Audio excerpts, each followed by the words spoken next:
of the drums and the sound of the shaker ray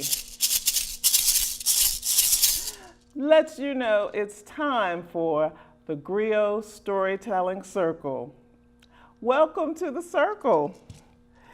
We're glad you could join us and talk about something special that's been happening in the world and that has touched the lives of people here in Laurel. Sports. It's something that everyone enjoys because it's exciting, because it's healthy, and because it can make a change in the world. Today we're going to meet with Jacqueline Jones, a member of St. Mark's United Methodist Church here in Laurel, and she's going to tell us about a sports event that everyone here in Laurel can be a part of. Welcome, Jackie. Good morning. Thank you for having me. We're glad you could join us.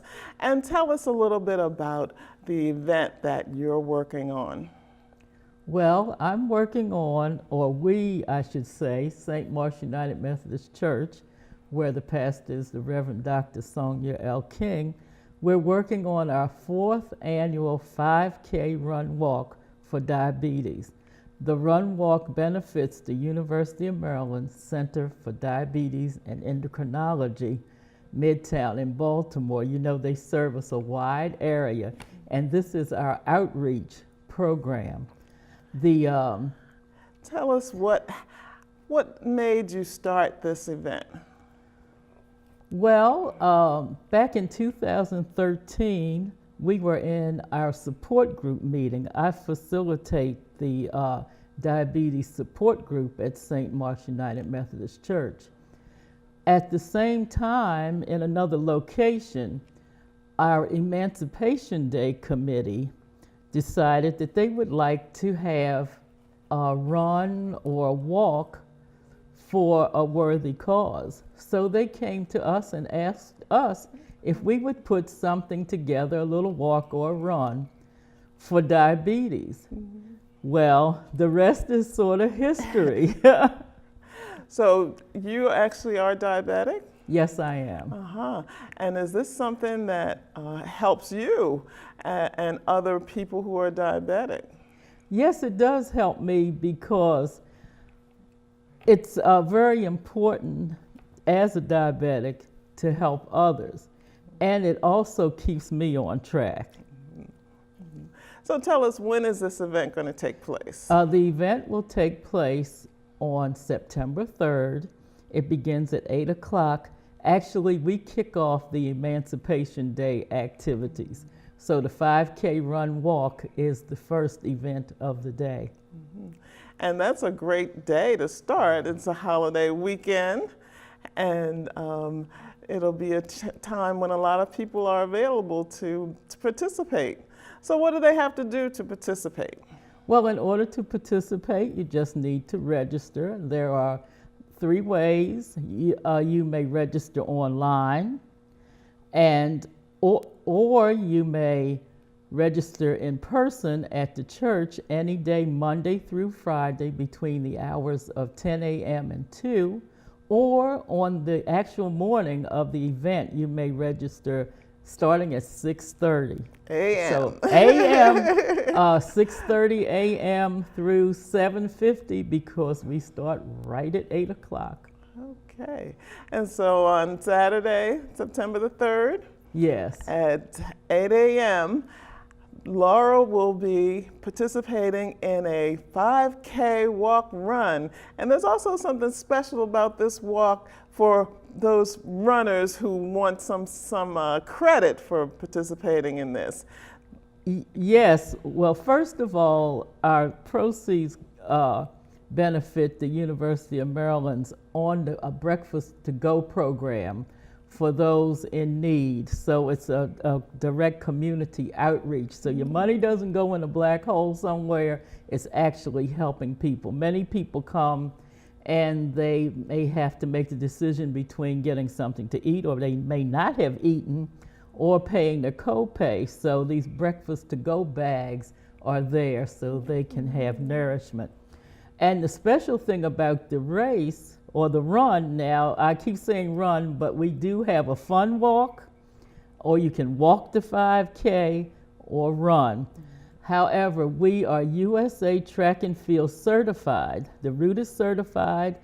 The city of Laurel this year put up signs to mark the route, directional signs, and some people need a qualifying time to participate in other runs. So we are official, so you may use our time to qualify for other runs. All right.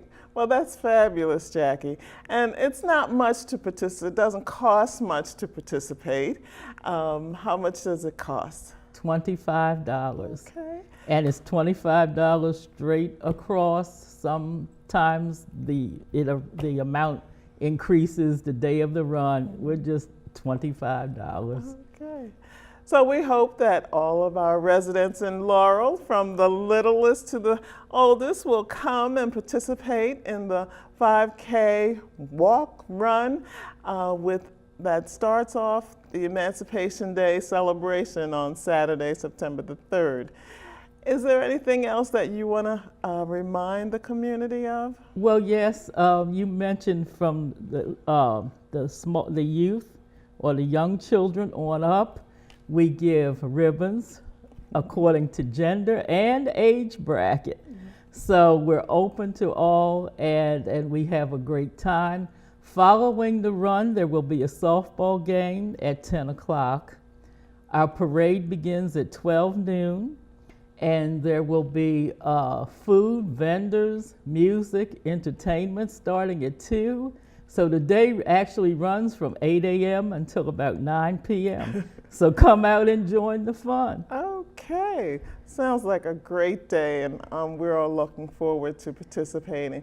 Thank you so much for joining us, and we'll be seeing you walking, running.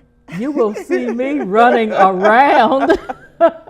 No, I usually walk it a couple times prior to because I have to be there to make sure everything is running. So I will be running, but in a different way.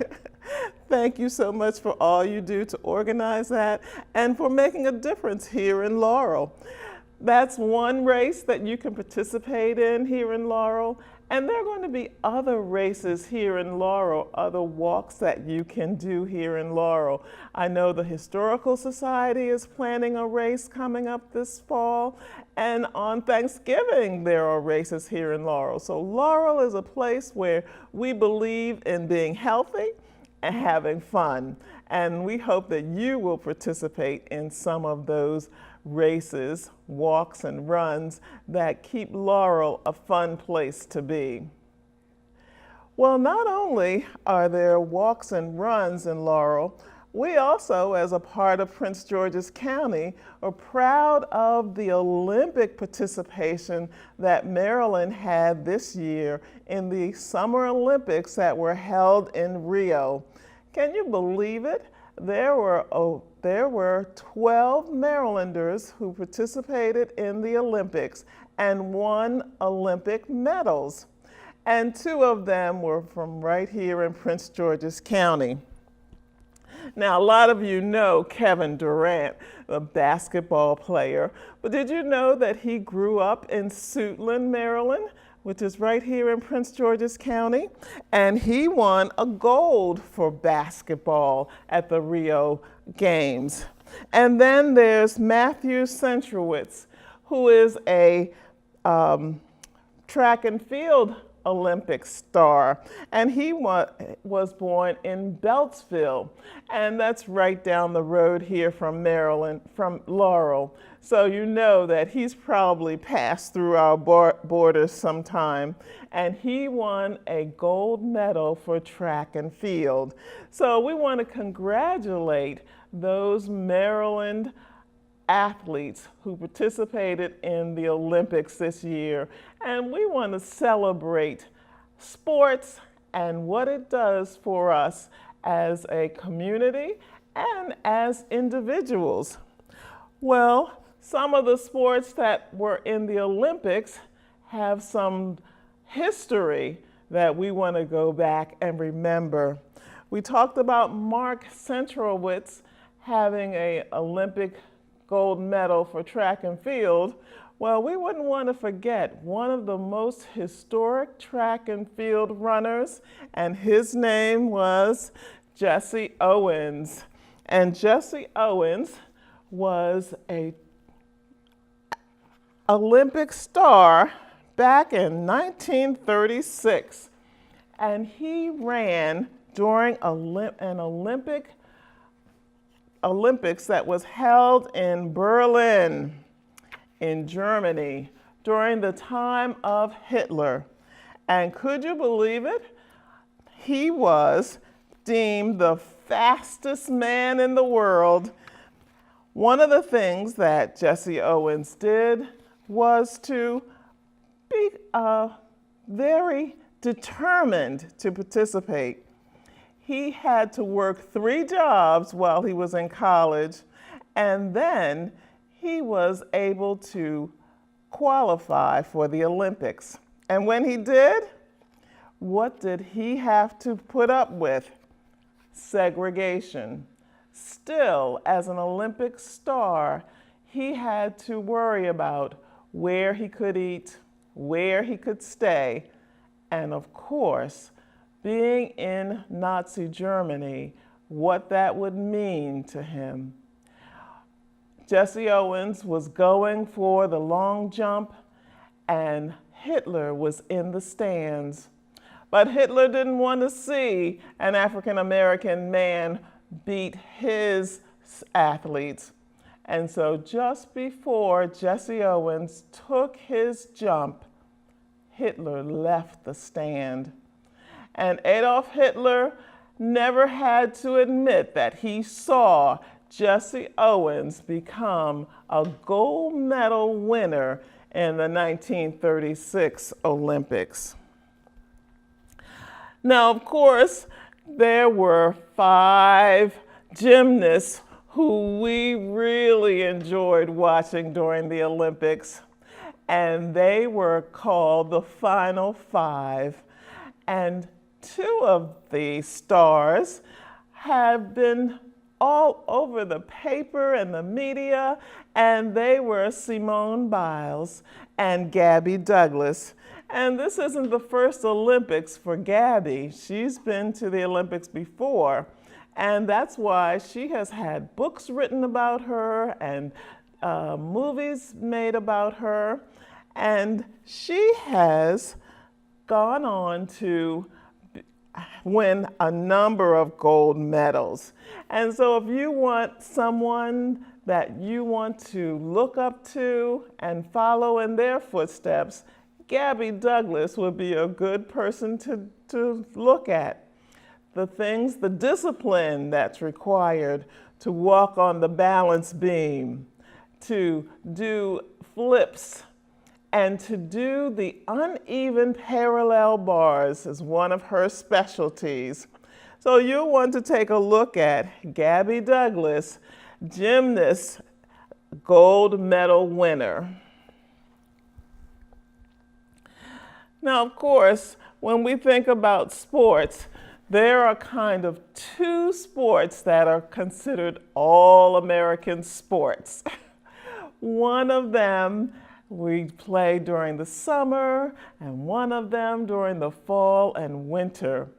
And in the summer, we take a time to go to the ballpark and say, "Take me out to the ball game, take me out to the crowd." And we watch baseball. Well, there was a time when African Americans had their own baseball group, and it was known as the Negro League. And Kadir Nelson has put together a book that gives an artistic view of the Negro Leagues, and it's called "We Are the Ship." We are the ship that stands and keeps the baseball going, because once Americans realized that African Americans had some special skills in baseball, they knew they had to let them in. But it began during a time when African Americans couldn't play with white players. And so they had their own teams.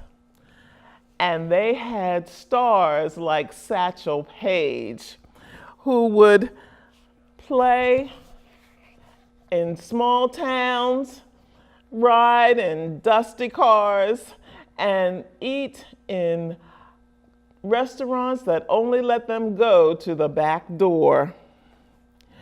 But of course, just like everyone else, they wanted to have special games. And in 1924, there was a special game, the first colored World Series. And Kadir Nelson has given us an enormous picture of that first game. Now, again, there was a man who was willing to stand up and do what it took to be a part of the American baseball. And so we see Jackie Robinson coming to the forefront. And when he did, he made it possible for African Americans to play in all kinds of teams. So if you want to know the history of the Negro League, you'll want to take a look at We Are the Ship, the story of the Negro League Baseball by Kadir Nelson. And it's an award-winning book, from the Coretta Scott King Award to the Siebert Social Studies Award.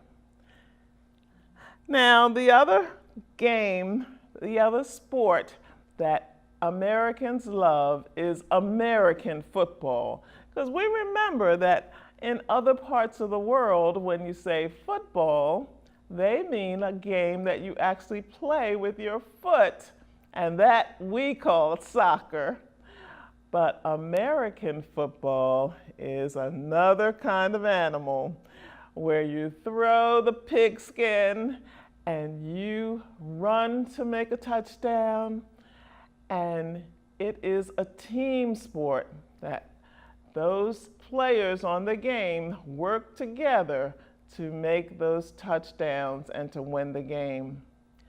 Well, back in the early 1900s, there was a football player who later became well known for lots of other things. But we don't want to forget how he started out by playing football in college.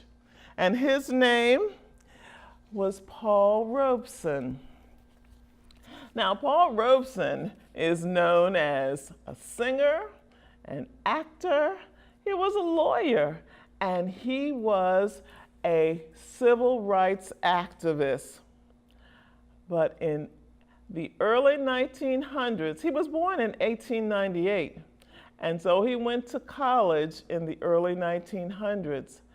And he went to Rutgers University.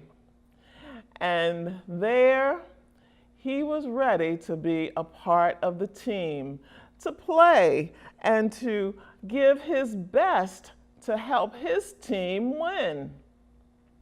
But once again, the ugly face of racism raised its head, and from his first day on the football field, Paul Robeson learned that his white teammates were not going to allow him to easily join them.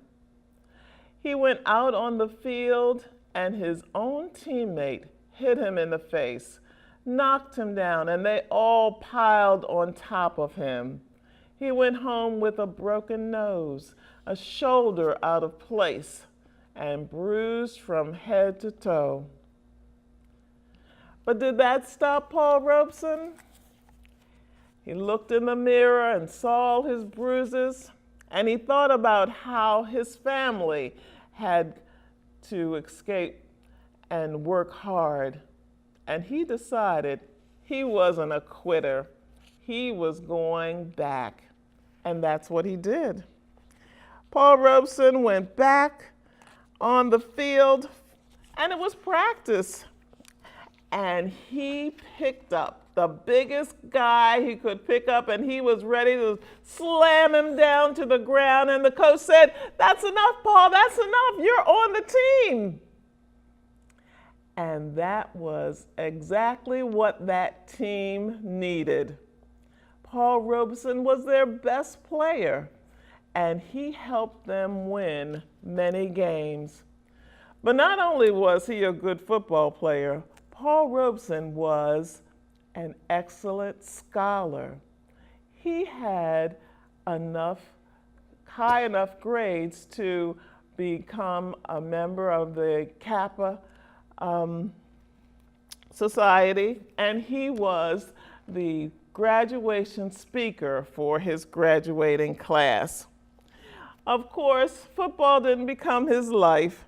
He went on to be an actor, to be a singer, to be a lawyer, and to stand up for civil rights.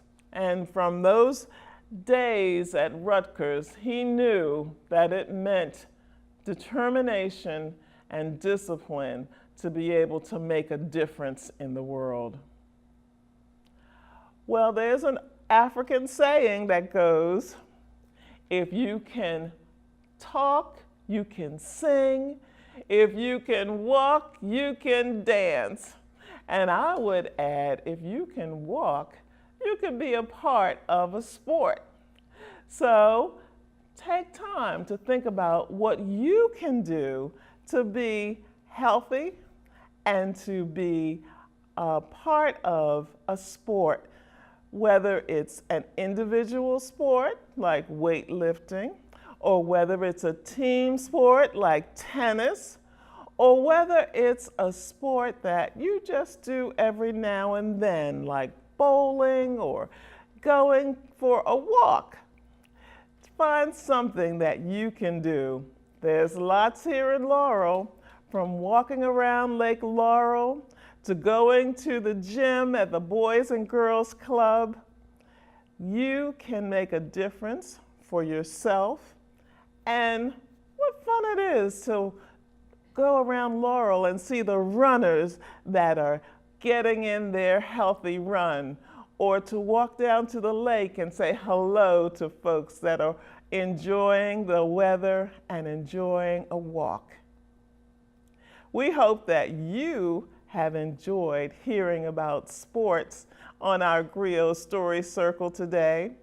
And we hope we will see you the next time we gather for the Griot Storytelling Circle.